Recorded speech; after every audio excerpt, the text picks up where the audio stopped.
Praise the lord. హల్లెలూయా. దేవుని నామానికి వందనాలండి.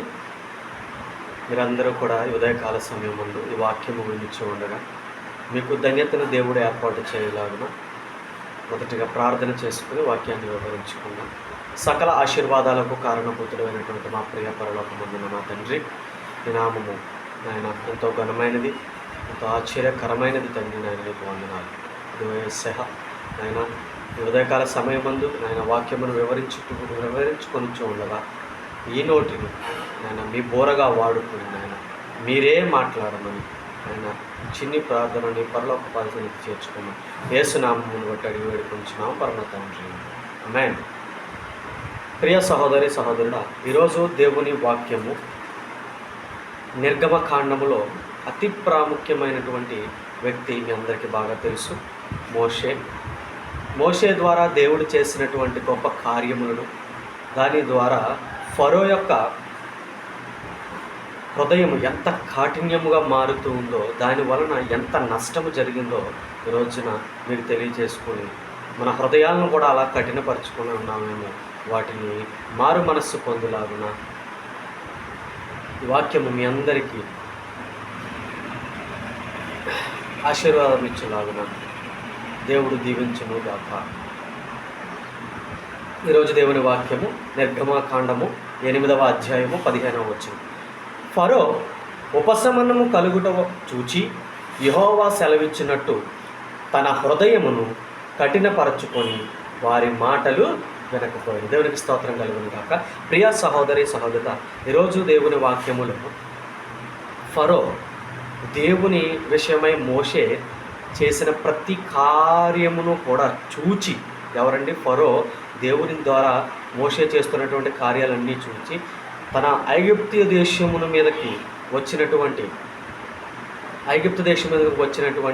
ప్రతి సమస్యని కూడా చూస్తూ ఇంకా తన హృదయాన్ని ఏం చేస్తున్నాడంటే కాఠిన్యపరుచుకుంటున్నాడు, అంటే కఠినముగా మార్చేసుకుంటున్నాడు.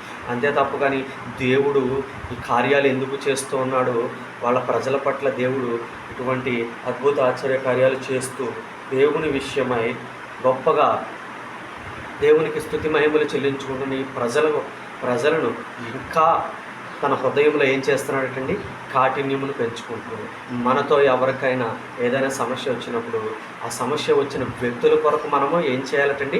ప్రార్థన చేయాలి. మనలో ఎవరైనా అలాంటి వారు ఉన్నారంటారా? మనం ఏం చేయాలి? వారి కొరకు ప్రార్థన చేయాలి. దేవుని విషయమై మనం యథార్థతను కోల్పోకుండా, ఎదుటి వ్యక్తి మీద ఈర్ష అసూయలు పడకుండా దేవుని విషయమై మనం ఏం చేయాలండి? ప్రార్థన చేయాలి. ఇక్కడ ఫరో ఏం చేస్తున్నాడనంటే ఐగుప్తు దేశం మీదకి రకరకాలైనటువంటి జంతువులు ఉన్నవండి, వ్యాధులు ఉన్నటువంటి రకరకాల తెగుళ్లను ఐగుప్తుల మీదకి రప్పించినప్పుడు ఫరో మొదటగా ఏమన్నాడంటే, నేను రేపు దేవునికి మొర్ర పెట్టుకుంటాను అని చెప్పేసి, ఎప్పుడైతే దేవుడు వాటి నుంచి ఈ ఉపశమనం కలిగించాడో, అందుకే మాట్లాడుతున్నా చూడండి, ఫరో ఉపశమనము కలుగుట చూచి, ఉపశమనం ఎప్పుడైతే కలిగిన వెంటనే యెహోవా సెలవిచ్చినట్టు తన హృదయమును ఇంకా బహుగా కఠినముగా మార్చేసుకున్నాడు. దేవునికి స్తోత్రం కలుగును గాక. ప్రియ సహోదరి సహోదరుడా, దేవుని మాట వినక ఫరో చేసినటువంటి తన హృదయ కాఠిన్యము గురించి ఈ వాక్యం సెలవిస్తుంది. మనలో కూడా ఇంకా మన సమస్యలు పెరుగుతున్న కొద్దీ, మన కార్యాలు జరగకపోయిన కొద్దీ మనం ఏం చేస్తున్నామంటే మన హృదయాన్ని కాఠిన్యపరుచుకుంటూ ఉన్నాం. ప్రియ సహోదరి సహోదరుడా, ఈ రోజున మన విషయంలో కూడా మన సమస్యలు పెరుగుతూ ఉన్నాయా? నీ కుటుంబంలో సమస్యలు పెరుగుతున్నాయా?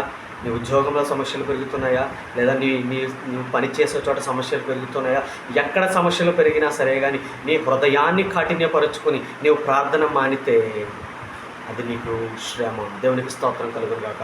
ఫరోకి ఎంత చెప్పినా దేవుడు మోషే ద్వారా అన్ని కార్యాలు చేస్తూ ఉన్నా సరే కానీ మనవలే తన హృదయాన్ని బహుగా కాఠిన్యపరుచుకొని ఫరో ఏం చేస్తాడంటే దేవుని మాట వినకపోవడం వల్ల ఏం జరిగింది? ఫరోకి కప్పలు వచ్చాయి, ఈగలు వచ్చాయి, పేలు వచ్చాయి. మొత్తం ఫరో యొక్క తన హృదయ కాఠిన్యము వలన తన రాజ్యము, తన ప్రజలు కూడా ఎన్నో ఇబ్బందులు పడ్డారు. అట్టి రీతిగా మనము మన కుటుంబాలను కూడా ఇబ్బందిలో పెట్టక మునిపే, నీ కుటుంబాన్ని, నీ భవిష్యత్తును ఇబ్బందిలో పెట్టక మునిపే నువ్వేం చేయాలో తెలుసా అండి? నీ హృదయమును కాఠిన్యపరచుకోకుండా దేవుని మాట వినవలను. దేవుడి కొద్ది మాటలు మన వినికిడిలో దీవించి ఆశీర్వదించును గాక. మెన్